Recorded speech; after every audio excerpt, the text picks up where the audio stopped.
back on track. You may have heard I introduced a bill called the American Jobs Act. It's been almost 3 weeks since I sent it up to Congress. That's 3 weeks longer than it should have taken to pass this common sense bill. Yes. There's a bill filled with ideas that both parties have supported. Tax breaks for companies that hire veterans, road projects, school renovations, putting construction crews back to work, rebuilding America, tax cuts for middle-class families so they can make ends meet, spend a little more in local stores and restaurants that need the business. Now, you may have heard me say this a few times before, I'll say it again. Pass the bill. Enough gridlock, enough delay, enough politics. Pass this bill, put this country back to work. HRC, you know how Congress works. I'm counting on you to have my back. Go out there and get them to pass this bill. Back to work.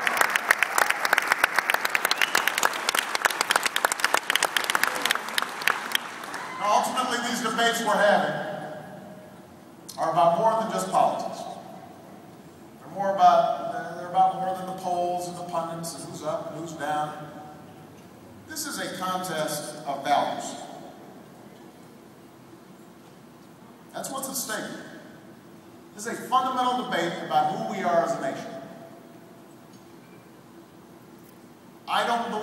We don't believe in a small America, where we let our roads crumble, we let our schools fall apart, where we stand by while teachers are laid off, science labs are shut down, and kids are dropping out. We believe in a big America. An America that invests in the future, that invests in schools and highways and research and technology, the things that have helped make our economy the envy of the world.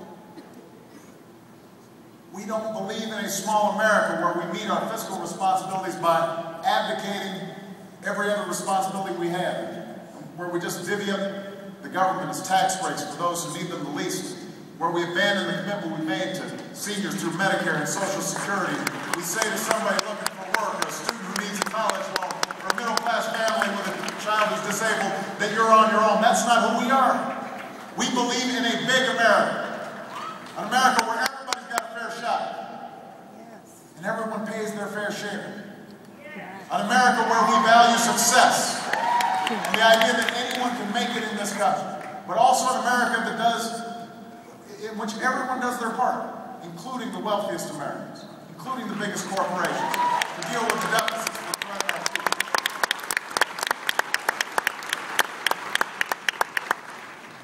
We don't believe in a small America.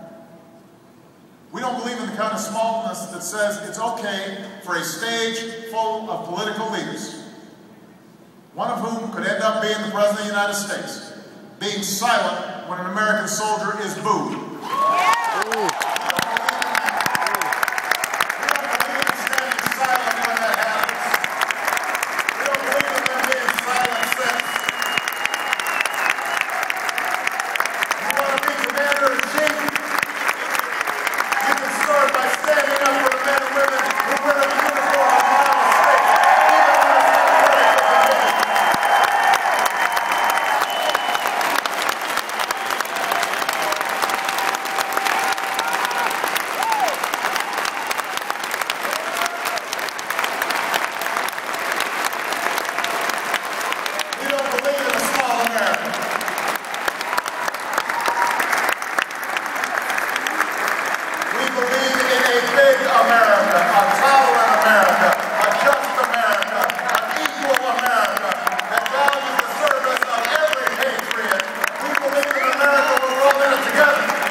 And that includes everybody.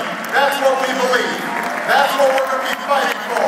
I am confident that's what the American people believe in. I'm confident because of the changes we've achieved these past 2.5 years, the progress that some folks said was impossible. And I'm hopeful. I am hopeful. I'm fired up too. I am hopeful.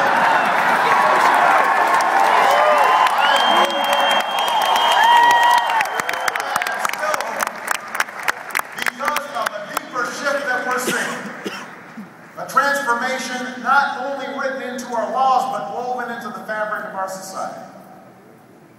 Its progress led not by Washington, but by ordinary citizens. We're propelled not just by politics, but by love and friendship and a sense of mutual regard. It's playing out in legislatures like New York, and courtrooms, and in the ballot box, but it's also happening around water coolers and at the Thanksgiving table, and on Facebook and Twitter, and at PTA meetings, and potluck dinners, and church socials, and VFW homes. It happens when a father realizes he doesn't just love his daughter, but also her wife. It happens when a soldier tells his unit that he's gay, and they tell him they knew it all along, and they didn't care because he was the toughest guy in the unit. It happens when a video sparks a movement to let every single young person know they're not alone and things will get better. It happens when people look past their ultimately minor differences to see themselves in the hopes and struggles of their fellow human beings. That's where change is happening. And that's not